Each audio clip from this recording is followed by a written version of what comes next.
tinon ning pasewakan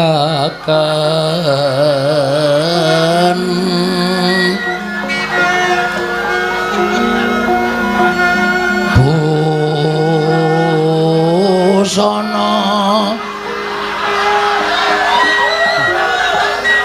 maneka warna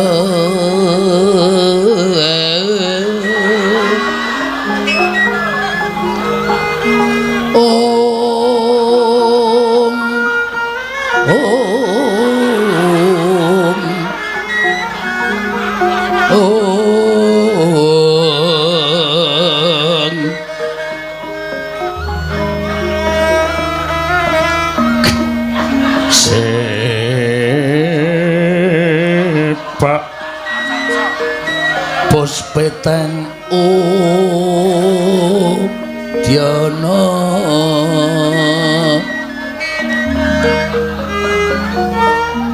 miang panjang sarwara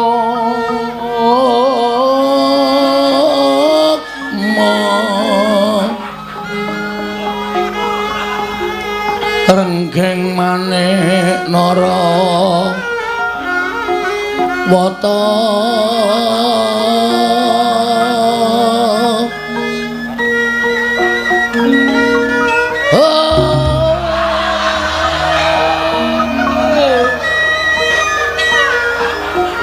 obro prabanyo kang sumirat obro prabanyo ora sembrana ta sumirat kenyaring tejo lelewaran lir kilat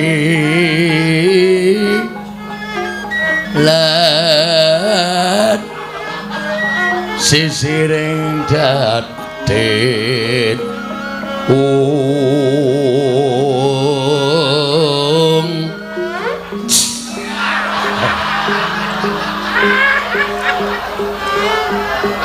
wimpo kekanda amre mingeng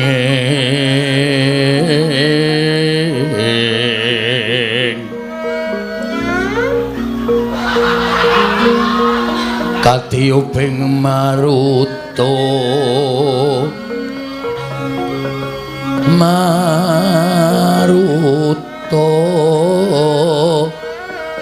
mantu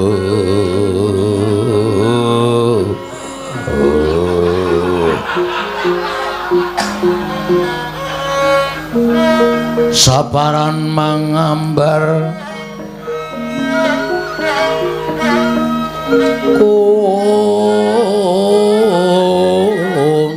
kunas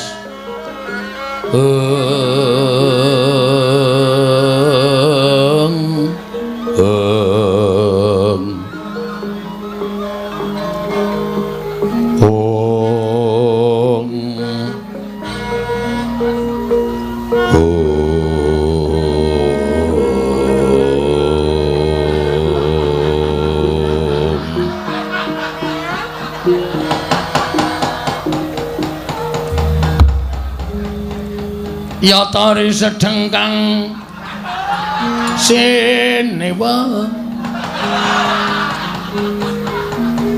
Masri wes keteka-teka ya aku ngilaheng Awigna Mastu Purnama Sidhem sing gedhe pangapuramu ya siswa-siswaku nganti aku telat nggone metu nang pecrabaan merga aku keturun Raden Janaka ya Raden Permadi padha kanthi harja sak praptanira ana ing ngarsaning wong sawetara lenggah mari kelelu kadya muka kenjeming Bantala. Padha kanthi harja sapraptane lho Raden. Tansah pinayunganing kawidadan niring sambikala.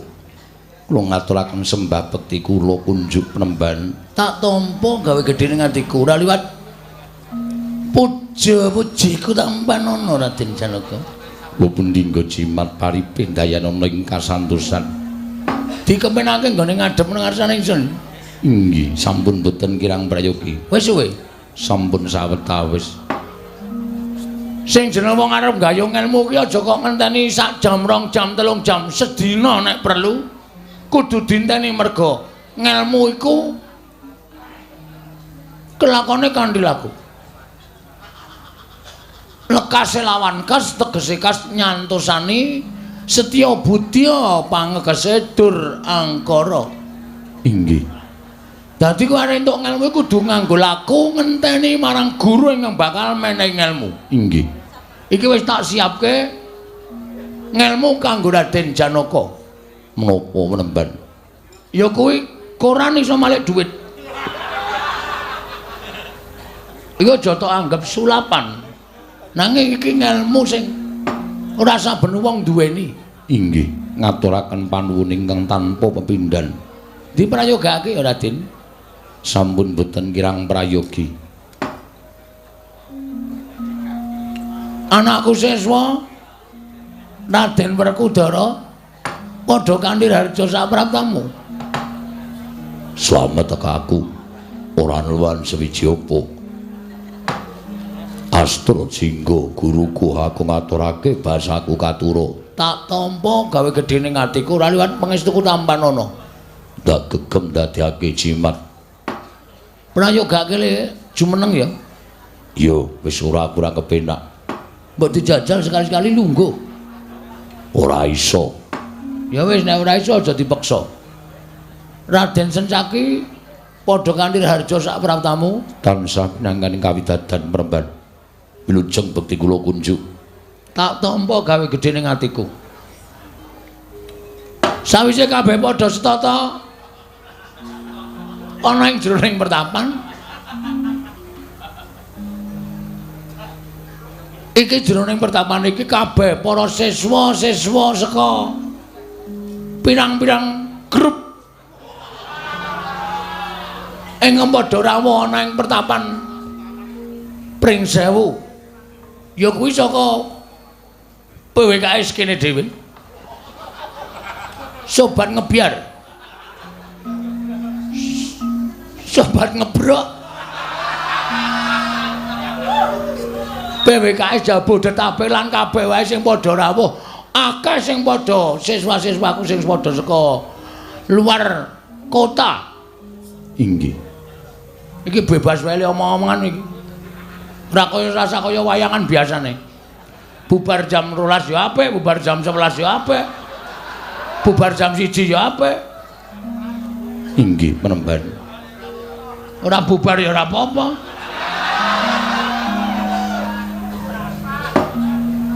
Dina iki acara ya kuwi mahargya.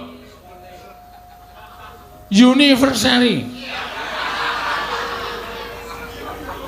Yuni iki wedok.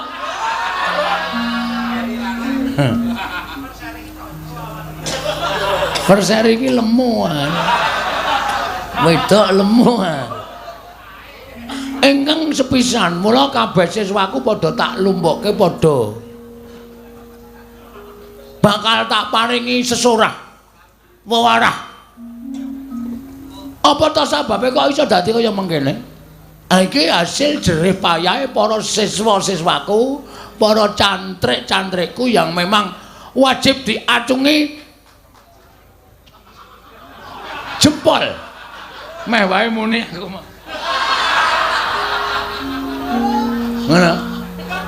Sing sasuwene padha berusaha wiwit saka awal ana tetembungan berakit-rakit ke hulu, berenang-renang ke tepian. Bersakit-sakit dulu, bersenang-senang kemudian. Inilah hasilnya.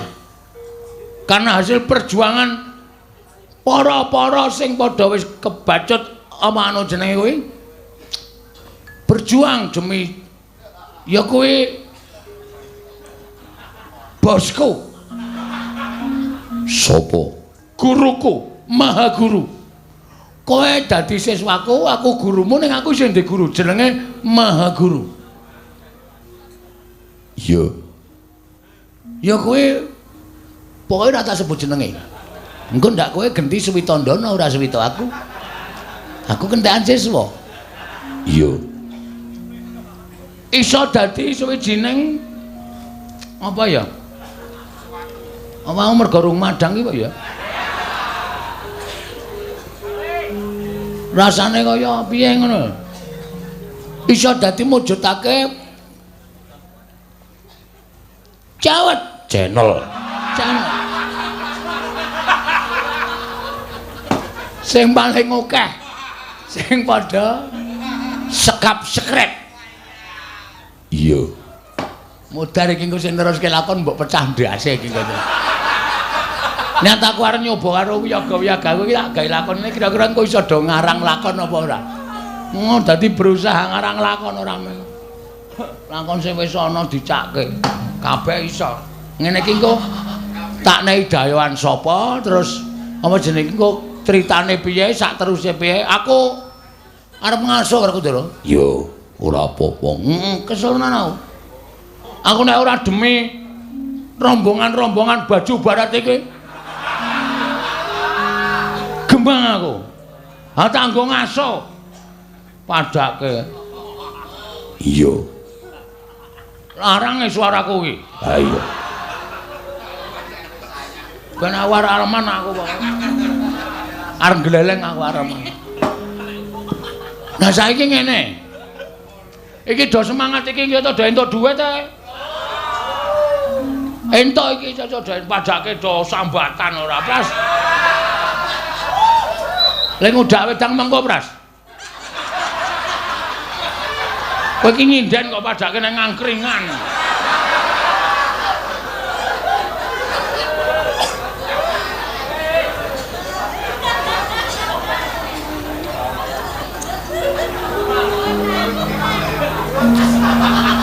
Apa to sababe kok iki tak lumbokke mergo iki mengenang anu kok mengenang.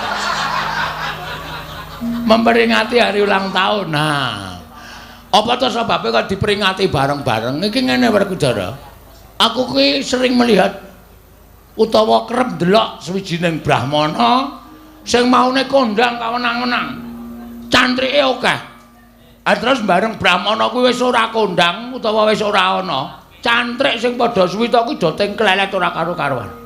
Mula iki gawe ya kuwi manut karo ombyaking jaman saiki. Streaming. Streaming ki apa? Streaming iki kathok sing kaya rendan ngene lho.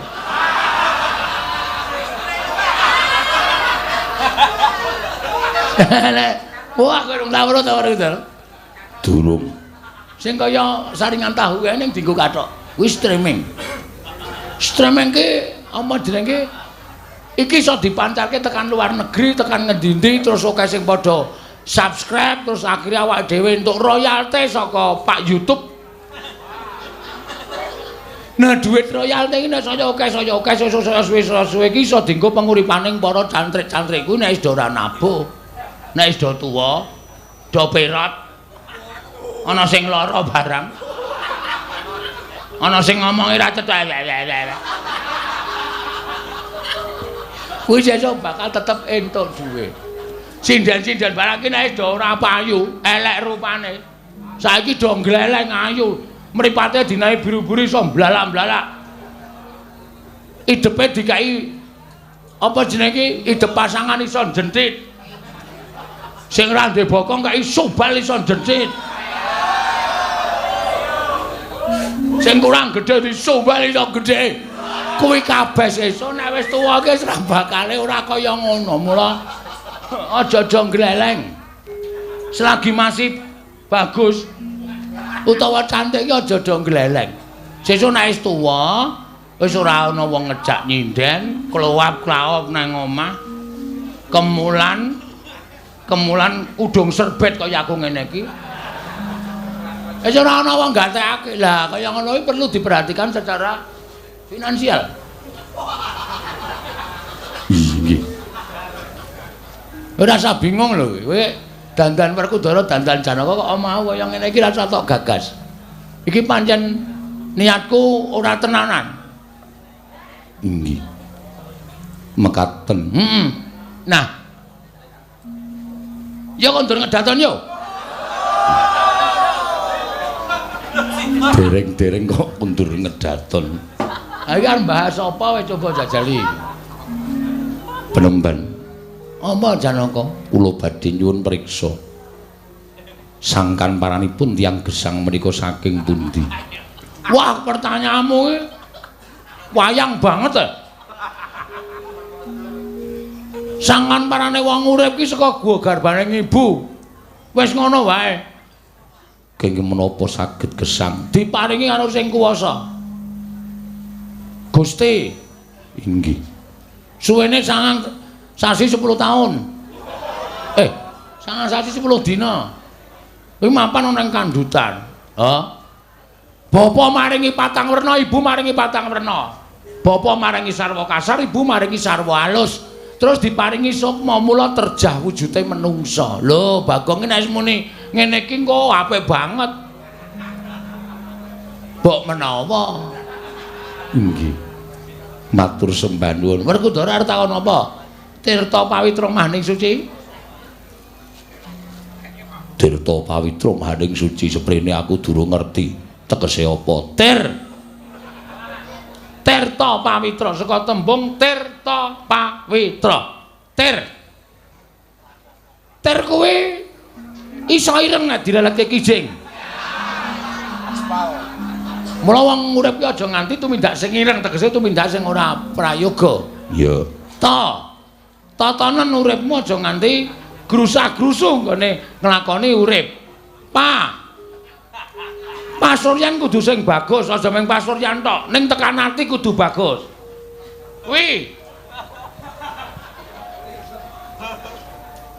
Kuwi saka tembung wiguna tumraping sakpadha-padha. Tra kuwi saka tembung trondol. Wong urip ki kulinakno resik-resik. Aja dingudawa. Tegese aja dawa pikire ning sing cendhak ning migunani. Iya. Tirta pawitra mamah ning maju terus nggone ngadepi urip. Maju ya karo madang barang.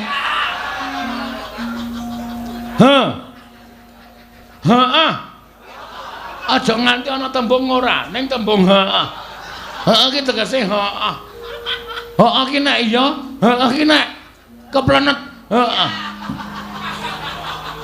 Ya. Mah ning pikire. Kudu ning ing sabarang tindak tanduk. Kuwi asu.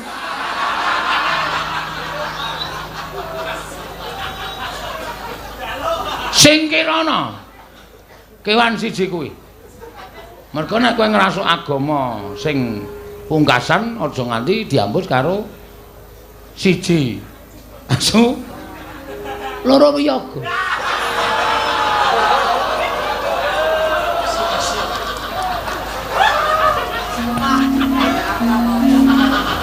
Kudu dibasuh nganggo wedi. Nek ora najis asli tenan.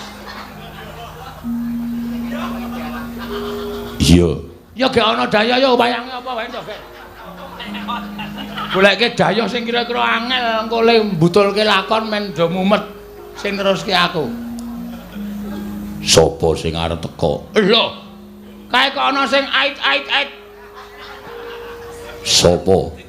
Lho, ora pati nduga mono. Kok pertapan kene ketekan buta cakil ki ene ngopo kae?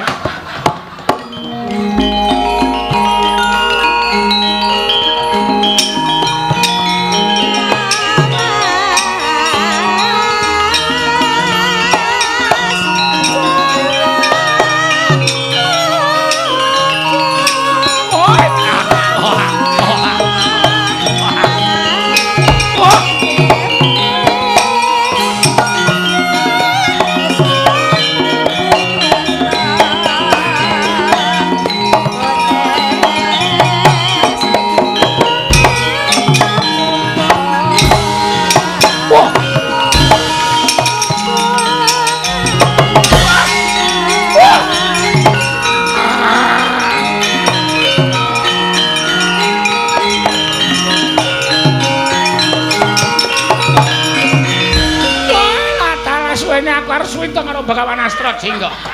Lah kok iki aku ketemu karo satriya sing saben dina mateni karo aku. Wah, tobat. Nek ndi ana satriya kaya ngene iki aku ora trimake. Bojreng iblis lanang pada sesekan. Sabar. Bengi iki Janaka karo Cakil tak damekke. Aja nganti padha regejegan. Buta Cikal, Cakil. Buta Cakil sing sabar. Woi lantar. Bapa Penemban Kelilanono. Buta menika kula dawahi pusaka. Janaka aja kaya ngono Janaka. Apa ta gunane wong congkrah? Pancen antaraning Janaka karo Cakil ki mujudake sawijining filosofi. Apa ta sebabe Buta Cakil ki mesti mati. Merga watak Angkara ki mesti kalah karo watak becik, ngono. Ning apa ta? Apa ya elek nek watak Angkara ki tumuli sadar. Eling karo Purwodoksina. Wis saiki ora usah sapa ngalas nyegati satriya-satriya. Sapa Manyabara. Nyegati bakul-bakul. Ora sok nyegati satriya terus. Woi, cilalalala. Ah, jejer ngono kuwi rak damai. Aku dhewe kisra kok iki. Arep ngopo iki? Woi, lancar Penemban, kula suwun ngersa Paduka Penemban. Sawu-sawu kalawatanipun ing ngabdi tansah wadana Penemban. Ana apa Buta Cakil kok kowe sowan ana ing pertapan Pring Sewu? Mungkin tatus ing kawulingan kula menika. Kula nuwun sewu Penemban. Kula menika bingung. Bingung perkara apa? Kula menika sampun mados sawijining tiyang pinter, tiyang ingkang pancen ngertos dhateng menapa kemawon nyatanipun boten saged ngaturaken menapa ing sampun kula aturaken dhateng metunipun permenan. Kowe arep takon apa? Kula badhe nyuwun pirsa dhateng Penemban. Bapak kula ibu kula menika sinten Penemban? Wah, iki lakone Cakil takon bapa iki. Fenomenal iki. Kula kepengin nyata padanipun bapa lan ibu kula. Kula kepengin nyembah sungkem kalian bapa lan ibu kula Penemban. Kula aturi paring dawuh menawi kula ana anak-anakipun dewa-dewa sinten menawi kula anakipun berita-berita sinten menawi kula anakipun beratus-atus sinten menawi kula anakipun walus sinten Penemban. Sabar ya. Santai. Wah, angel tenan iki.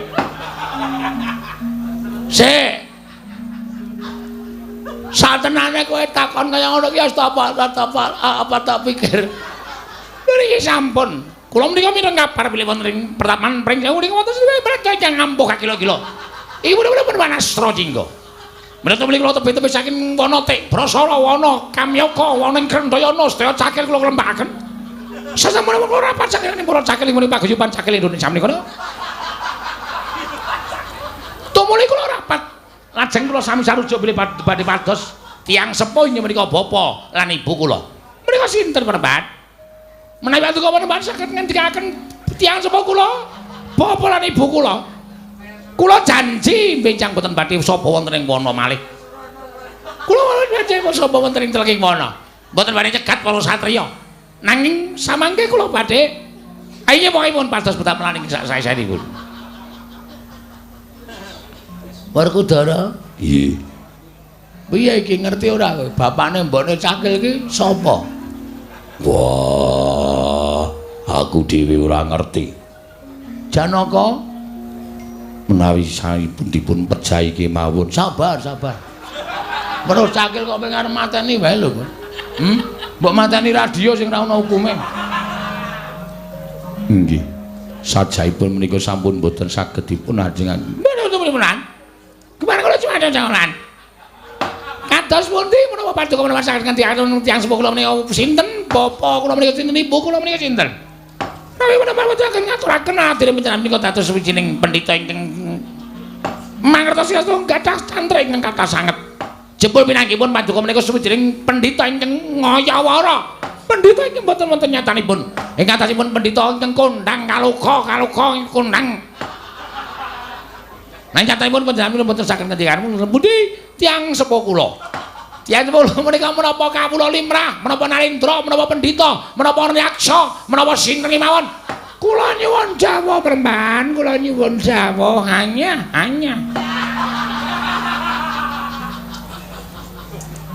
Ngene ya Cakil. Iki pertanyaanmu pancen angel. Lan ora sadeng wong iso jawab karo pitakonamu. Iye. Mula kowe tak dawuhi supaya ngenteni nang jabaning pertapan. Lho elah ta? Ora lah dalah. Kowe iki tak kon jaga ning jaba pertapan malah lho dalah. Iye. Engko sabubareng apa? Pasewakan pertama niki aku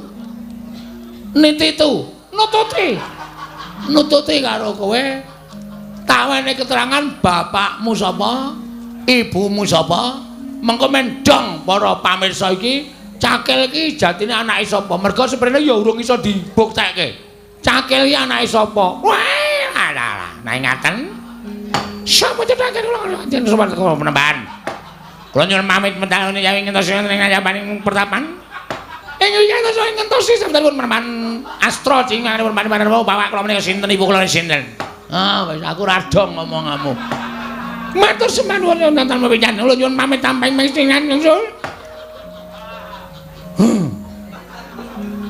Koprok watu modar. Wis kono ge metu kono. Ing ngestaken dawuh nyuwun pamit. Madal Mas Elan. Sing ati-ati aja kaya bocah cilik. Lho niki nyuwun pamit. Bareng nyuwun pamit.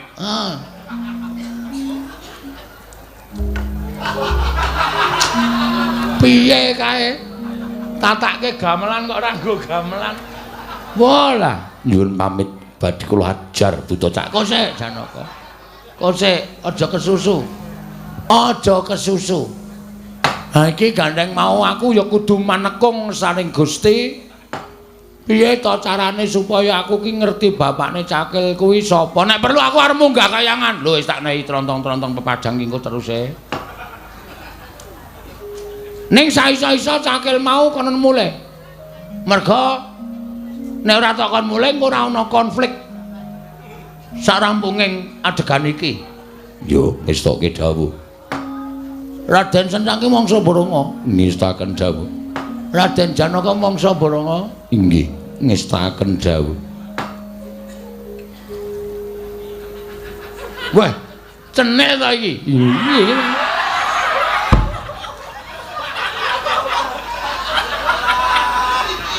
Ora ngerti lek mlebu dadi abdiku kok dadi kowe metekut nang kono. Inggih, Penemban. Kula dados abdi panjenengan. Heeh. Sesuk nyanyi ora? Sampun mboten. Nyenden niku ki mboten.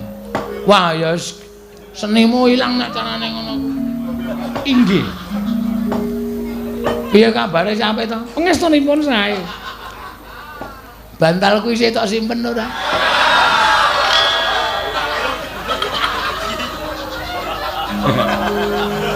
Tase ta? Heeh.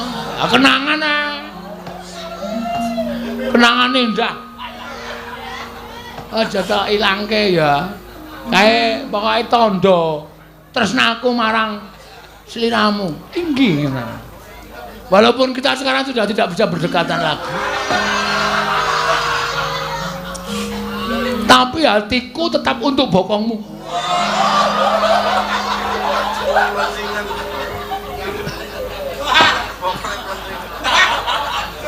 Inggih. Asem ora kaget aku, mulaken mau aku liwat tak lirik-lirik kaya weruh wajah iki wis apal aku. Kaya rupane iki gulumu dawa banget dasmu cilik. Nah, iki mau wedok ampo kowe, gulune dawa banget sirahe cilik kaya pentolan korek. Inggih. Wis ngono ya? Yo. Ya bubar yo. Ya yo. Kudara kok ya yo. Monggo Penemban kula dherekaken. Bubarno kang padha seba ingsun kondur jroning pertapan Puri Nirmala.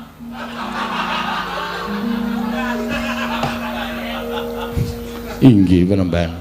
Sabebian wau to. Kaya wis paripurna sabdaning Penemban Astra Jingga Arja kondur ngedaton. Jeduk. Saking dampar pertemuan regedeg. Gatinon saking Mandrawa kaya gangsaran trandane.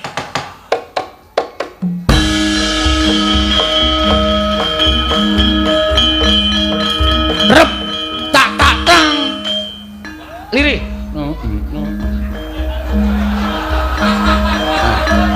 Sidene yo. Terus tak. Oe.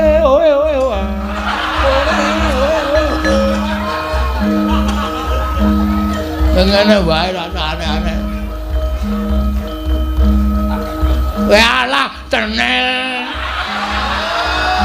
Tobat ngono lho senengane lega aku. Udus.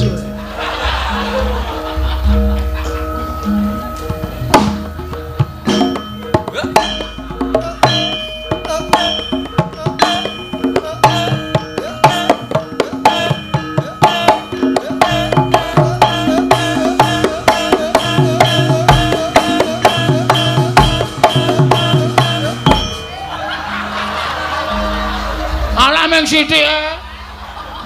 Oh, kaya jual mahal. Biyen ketok apa, saiki ketok apa?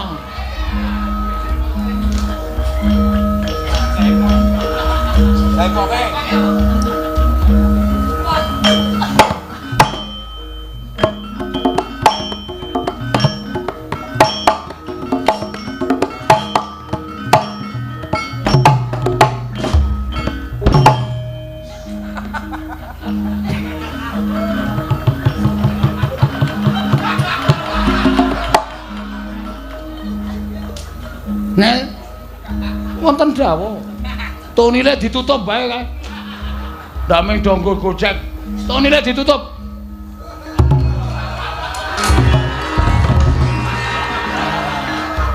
Ayo sing dandan timbuk cange dadi urung. Sampun. Sampun. Nggih metu. Adegane pindah limbuk cange iki. Diseseke. Terus sesek. Men penonton mlumpuk. Ya terus.